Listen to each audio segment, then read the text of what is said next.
Supreme court پہنچ چکے ہیں اور یہاں پر دھرنا جاری ہے. سہیل خان افریدی یہاں پر پہنچ چکے ہیں. رات کے اندھیرے میں لے کے آیا گیا اور آپ لوگوں کو اعتماد میں نہیں لیا گیا, کیا کہیں گے؟ بسم اللہ الرحمن الرحیم. جس طرح کہ ہم بار بار کہہ رہے ہیں کہ عمران خان صاحب کا علاج ان کی ذاتی ڈاکٹرز کی نگرانی میں, ان کی فیملی کی موجودگی میں اور الشفا انٹرنیشنل میں ہو.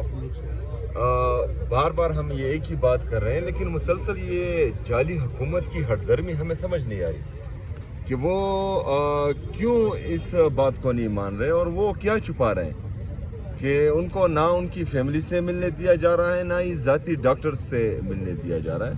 اور میرے خیال میں اس طرح کی ہٹ درمی ملک کے حالات خراب کرنے کے مترادف ہیں. ان کو چاہیے کہ عمران خان صاحب کا جو قانونی حق ہے کہ ان کی مرضی کے مطابق ان کے ذاتی ڈاکٹرز اور ان کی فیملی کی موجودگی میں ان کا علاج ہو, لیکن سمجھ میں نہیں آ رہا کہ یہ لوگ کیا چھپانے کی کوشش کر رہے ہیں. سر یہ بتائیے گا کہ خان صاحب کو جب لے کے آیا گیا تو ان کے ڈاکٹرز کہتے ہیں یہ 45 منٹ کا پروسیجر ہے ہی نہیں, 1.5-2 گھنٹہ لگتا ہے. اور رات کو بھی ڈاکٹر آصف یوسف صاحب کا ایک ویڈیو پیغام آیا, اس میں یہ کہا گیا کہ اس ہاسپٹل کے اندر کوئی ایسا بندہ ہے ہی نہیں جو کہ ماہر ہو اس چیز کا, لیکن اس کے باوجود بھی پیمز میں لے کے آیا گیا ہے. آپ کی بات کیوں نہیں مانی جا رہی, الشفا انٹرنیشنل کی طرف کیوں نہیں لے کے جا رہے ہیں؟ دیکھیں جی, یہی تو ہم کہہ رہے ہیں اور یہی تو ہمیں سمجھ نہیں آ رہی کہ ہماری بات کیوں نہیں مانی جا رہی.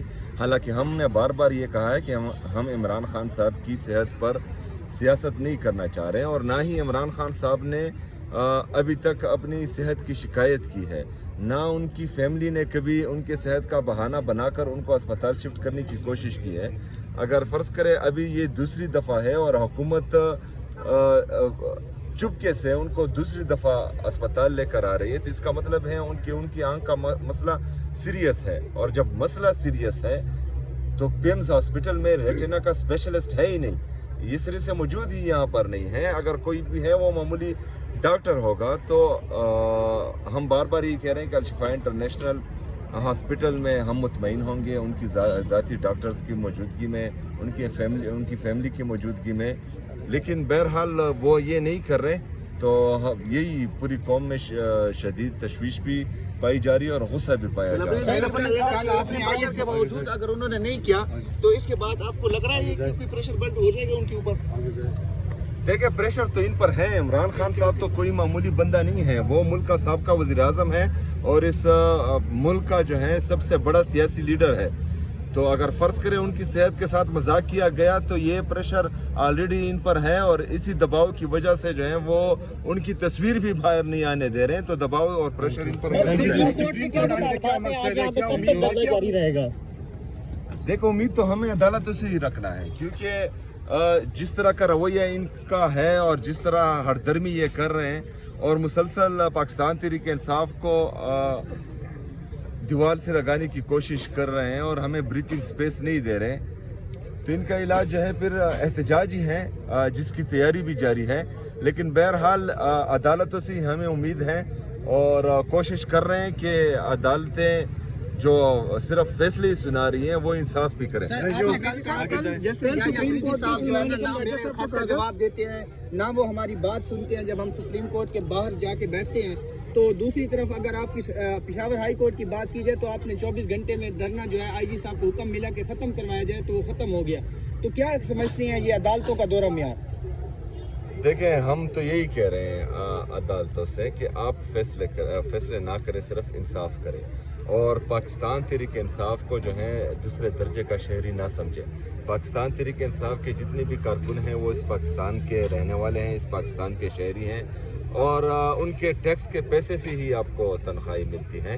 تو میرے خیال میں جس طرح پاکستان تحریک انصاف اداروں کی عزت کرتی ہے, اور عمران خان صاحب نے ہمیں ہمیشہ اداروں کی عزت کرنا ہی سکھایا ہے, تو اداروں کو بھی چاہیے کہ وہ جو ہے تھوڑا سا احساس کریں اس چیز کا. باقی میں کیا کہہ سکتا ہوں.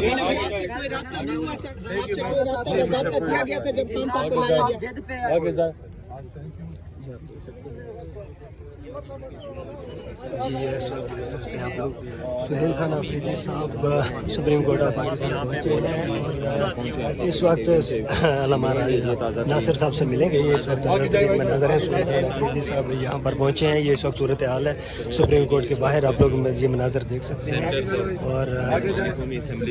اور یہاں پر دھرنا جاری ہے تمام تر ممبران کا. اور آپ لوگ یہ معاملہ ٹھیک کر لیں تو ہم گارنٹی دیتے ہیں کہ وہ آپ کی حکومت نہیں گرائیں گے. آگے جائے سر, آگے جائے تھوڑا سا راستہ دے. سر اس گارنٹی کے اوپر وہ راضی ہو جائیں گے سر. اس گارنٹی میں علامہ صاحب سے تھوڑا آگے جائے آپ بھی علامہ صاحب جی ابھی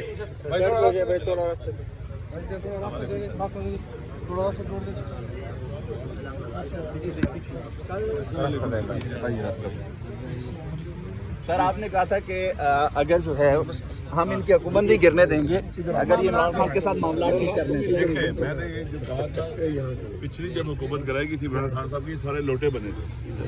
آپ ایک منٹ ہمیں بیٹھ جانے دیں, بیٹھ جانے دیں. ہم لوٹے نہیں بنے. اگر آپ کی کوئی حکومت کرائے گا ہم لوٹے نہیں بنے, بیٹھ جانے دیں پھر آرام سے. ہم اس ڈرٹی جو سرکل ہے اس کا ایسا نہیں بنے گے جس کا وہ بنے تھے. سر عمران خان کی آپ گارنٹی دے رہے ہیں سر. مطلب وہ اگر باہر آئیں گے تو حکومت نہیں گرائیں گے. دیکھیں یہ حکومت ہے کے لیے آپ کو پتا ہے 47 اس وقت پاکستان نہیں چل رہا ہے, اپنے بول چلے دب رہا ہے, گر رہا ہے پاکستان. معاشی بحران دن بدن بدتر ہو رہا ہے, امن و امان کا بحران بدتر ہو رہا ہے, سیاسی بحران بدتر ہو رہا ہے. پاکستان نہیں چل رہا ہے ان سے. لہٰذا اس کا واحد حل یہی ہے کہ واپس آئے, پارلیمنٹ کو طاقت کا سرچشمہ بنائے, فری اینڈ فیئر الیکشن ہونے چاہیے اور عوام کی حمایت سے عوام کے مینڈیٹ کے ساتھ نئی حکومت بننی چاہیے اور وہ چلائے پاکستان کو. ہر کوئی اپنی جگہ پر واپس جائے.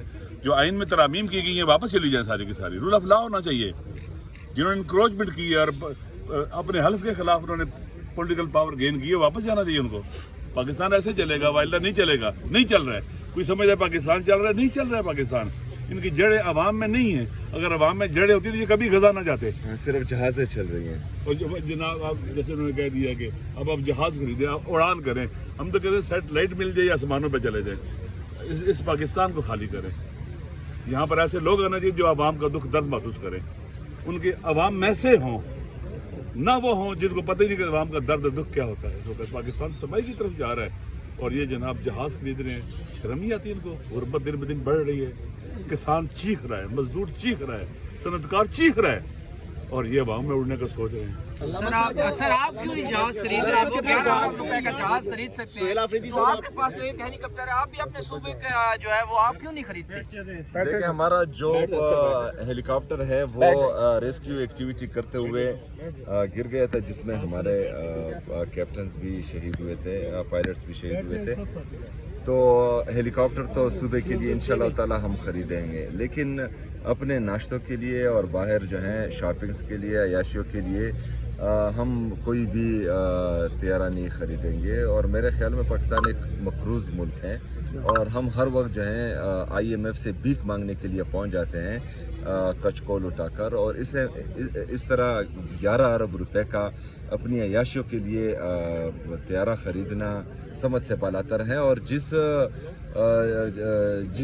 سے خریدا گیا ہے وہ میرے خیال میں اسرائیلی کمپنی ہے, یہودی کمپنی ہے. تو ان کے بورڈ آف پیس میں بھی جو ہیں ان سے رابطے شابطے اور پھر جہاز خریدنا.